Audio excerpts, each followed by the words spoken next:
मैं आज बात करने जा रहा हूं इकबाल रिक्शा ड्राइवर की। इकबाल एक फ़ीमेल रिक्शा ड्राइवर हैं जिनके शोहर का इंतकाल 8 साल पहले हो गया था। इकबाल अपने बच्चों और अपने वालिदैन के साथ रहती है और उनका पेट पालती है। हम आज इकबाल से यही चीज़ जानने की कोशिश करेंगे कि इसको किस मुश्किलात का सामना करना पड़ता है। उसको बीमार हुआ था, उसको मैदे का कैंसर हुआ था। वो हम पहले ज़मीनें बेच दी, जब वो ख़त्म हो गया फिर हमने गाड़ियाँ बेचनी शुरू कर दी। जब वो ख़त्म हो गया मैं अपने जहेज़ का जेवर बेच दिया। जब वो भी ख़त्म हो गया फिर फुटबॉल पे आ गई। जाती थी, मैं कहती थी भाई मैं मांगने वाली नहीं हूँ और मेरा मियाँ बीमार है, मेरे छोटे छोटे बच्चे हैं, आप मेरी इमदाद करें।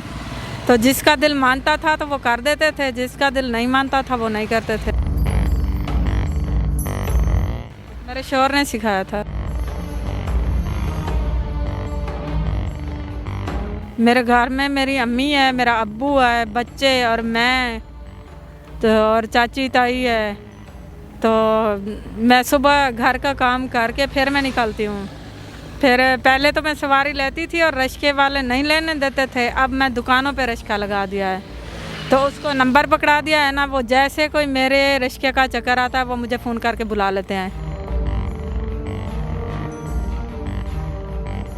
बहुत मुश्किलात आई हैं। मैंने जब नया नया लिया था मैं स्टॉप पे जाके रुकती थी तो रिक्शे वाले मेरे से लड़ाई करते थे। जैसे कोई लेडीज़ आके मेरे साथ बैठती थी ना, वो कहते थे यहाँ से चली जाओ, अब यहाँ पे ना रुको। मर्द समझते हैं कि औरत कमज़ोर है, इसके बाजू में ताकत नहीं है। मैंने 105 पे कॉल की तो वहाँ पे पुलिस की गाड़ी आ गई, तो वो सब दिवाले हो गए बाहर। तो वो मुझे कहते हैं बेटा आप ना इनसे लड़ाई ना करो, नंबर बार चलो।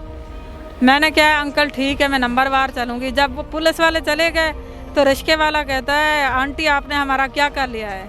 हमने एक बोतल पिवा दी है 100 रुपये की, तो वो चले गए हैं। अब हमारे साथ ये करके दिखा, यहाँ से सवारी उठा के दिखा। वो बहुत तंग करते थे लेकिन मैं नहीं डरती, मेरे अंदर शेर का दिल है। मैं उसके सामने हो जाती थी, जो मेरे से जो गालियाँ करने लगता था मैं उसको पकड़ के वहाँ पे ही उसकी गला फाड़ के उसको मार देती थी। नहीं, कोई भी नहीं है साथ देने वाला, सब भी कहते हैं ये काम सही नहीं कर रही। वो मेरी चाची है छोटी, उसको 200-300 डेली का देती हूँ, वो ख्याल करती है। जब वो ज़्यादा तंग करते हैं वो मुझे फ़ोन कर देती है, उसको पैसे देने पड़ते हैं थोड़े बहुत, तो फिर वो देखभाल करती है। कभी अम्मी दीवार पार कर जाती है, कभी अब्बू कर जाता है, बाहर में ताला लगा के आती हूँ। जब ज़्यादा तंग करें तो वो मुझे फ़ोन कर देती है, मैं फ़ौरन घर आ जाती हूँ। उसको ज़हनी टेंशन है। भाइयों ने ना अब्बू से बड़े प्यार से घर अपने नाम करा दिया और अम्मी अब्बू की गायें भैंसें बेच के उन्होंने डाला ले लिया और डाला बेच दिया, सब कुछ ख़त्म कर दिया। इसलिए उन्होंने कोई ज़हनी टेंशन ली, अब वो सही नहीं होते। वो मैं पहले 3 साल जो घर में काम करती रही हूँ ना, तो उस बाजी से मैंने तनख्वाह नहीं ली थी। उसको मैंने बोला है कि मेरे बच्चे के लिए छोटा सा घर बना के देना है, मैंने काम के पैसे नहीं लेने हैं। मैं काम करती रही। जब 3 साल मैं काम कर लिया ना तो वो बाहर जाने लगे। उन्होंने क्या है ये आपके पैसे बनते हैं ले लो। मैंने सोचा मैं वहाँ गांव जाके ना 10 वाले जगह लेके बेटे की रख दूँ। जब अम्मी अब्बू मेरे पास आ गए तो मैंने सोचा अब 24 घंटे सवारी भी ज़रूरत है और मैं बाहर काम नहीं कर सकती, पूरा दिन नहीं रोक सकती। फिर मैं एक दिन एक बाजी के घर गई, अम्मी दीवार पार कर गई, तो मैंने उसको बोला मेरी माँ दीवार पार कर गई है। उसने मुझे धक्का मार के निकाल दिया। मैं आई वापस, वो ही पैसे जो मैंने बेटे के लिए रखे थे काम कर करके वो मैं जाके रिक्शा ले लिया, 2,05,000 का आया।